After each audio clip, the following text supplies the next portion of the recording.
Hello, sir. Good morning, sir. Can I come in, sir?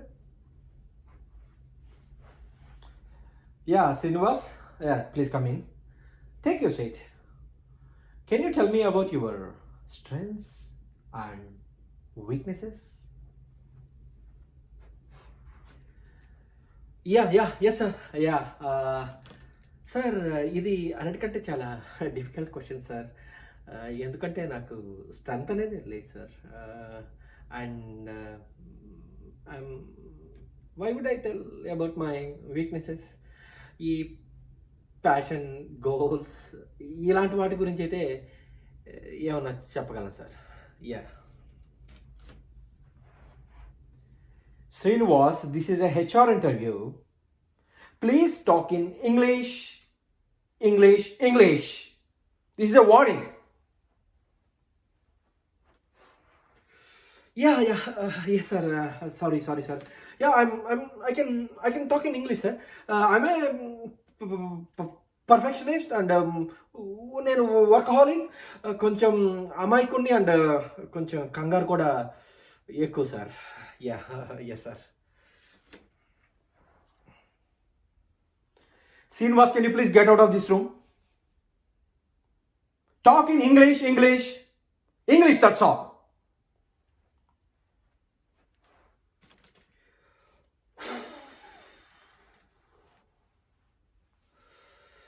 Right.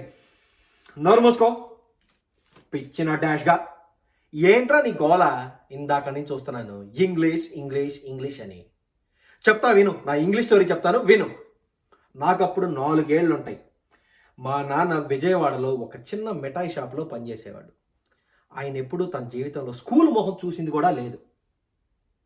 రాత్రి పగలు కష్టపడి చేతులు కాళ్ళు కాలుతున్నా సరే లెక్క చేయకుండా నన్ను ఒక పెద్ద కాన్వెంట్ స్కూల్లో జాయిన్ చేశాడు. అది పేరుకే ఇంగ్లీష్ మీడియం స్కూల్.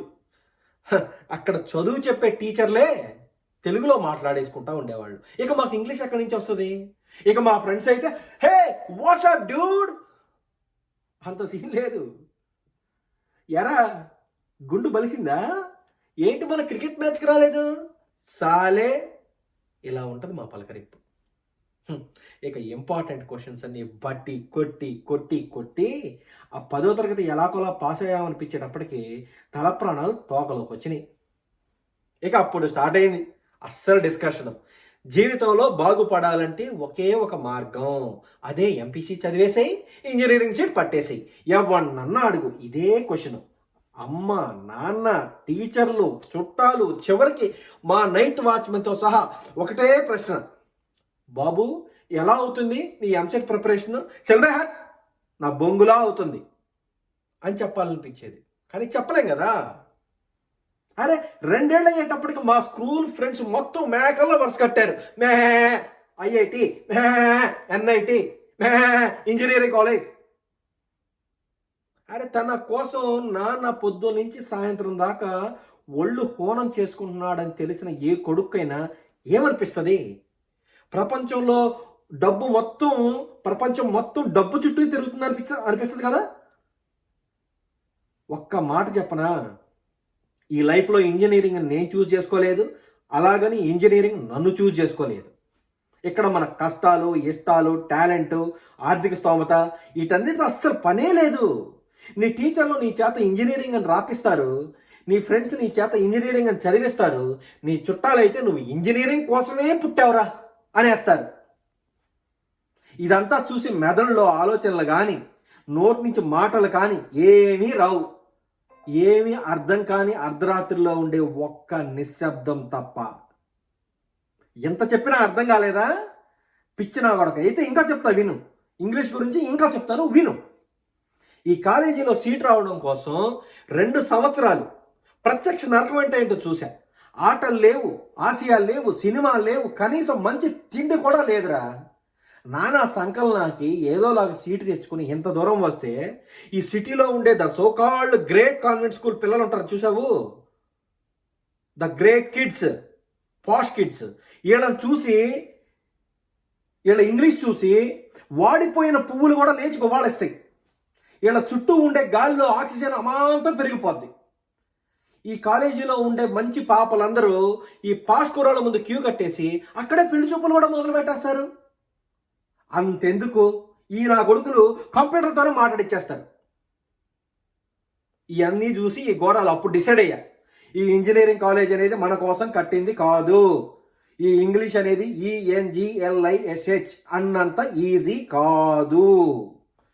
కనీసం కల్లో కూడా అనుకోవాలా నేను ఇంజనీరింగ్ కంప్లీట్ చేస్తాను, ఈ ఇంటర్వ్యూ దాకా వస్తాను అని.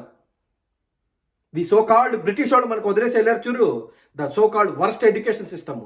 ఈ సిస్టంలో పర్సంటేజ్లు, గ్రేడ్లు, ఎంట్రన్స్ ఎగ్జామ్లు, పుస్తకాలు, ఎట్సెట్రాలు.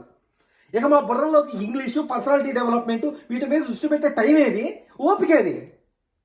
ఒక్కో సెమిస్టర్కి 6 సబ్జెక్టులు, 3 ల్యాబులు, 6 వైవాలు, ఇంటర్నల్లు, ఎక్స్టర్నల్లు, సెమినార్లు, మేజర్లు, మైనర్లు, అసైన్మెంట్లు, ప్రాజెక్టులు, థీసిస్లు.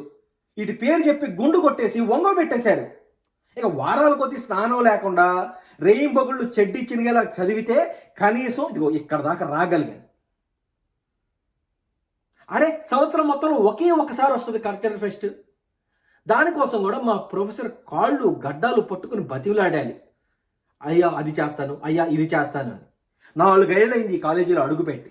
ఒక్క అమ్మాయితో మాట్లాడే ధైర్యం సరిపోలేదు, ఒక్క ముక్క ఇంగ్లీష్లో మాట్లాడే అవకాశం రాలేదు. అసలు టైం ఎక్కడ ఉంది ఇవన్నీ చేయడానికి? C++, జావా ఇలా 4-5 లాంగ్వేజ్లు నేర్చుకోవాలి. ఇవన్నీ నేర్చుకుంటే మీరు అడిగేది ఏంటి? English language. 4 ఏళ్లలో 48 సబ్జెక్టులు చదివి పాస్ అయ్యాక ఇంటర్వ్యూలో మీరు అడిగేది ఏంటి? Aptitude, analytical reasoning, personality development, English speaking. నువ్వు చెప్పు, ఇదేమన్నా రీజనబుల్గా ఉందా అసలు? It's not that we cannot speak English, sir. We are just very cautious about our diction and pronunciation. And we are not confident to speak in front of anyone else. If the curriculum is little bit diverse, if the engineering colleges in this country focus on our all-round development instead of functioning like a goddamn factory that is mass producing the robots by killing their dreams and handing out the degrees, then I wouldn't be sitting in this pointless HR interview, the likes of which happens only in this country. ఇప్పుడు చెప్పండి sir, మీరు అడిగిన 4 English lines చెప్పేశానా? ఇప్పుడు చెప్పండి, మీ multinational కంపెనీలో పనిచేయడానికి నేను సరిపోతానా? Do I have the potential to become a slave of your esteemed multinational organisation sir? చెప్పండి సార్, చెప్పండి. Good luck. Bye.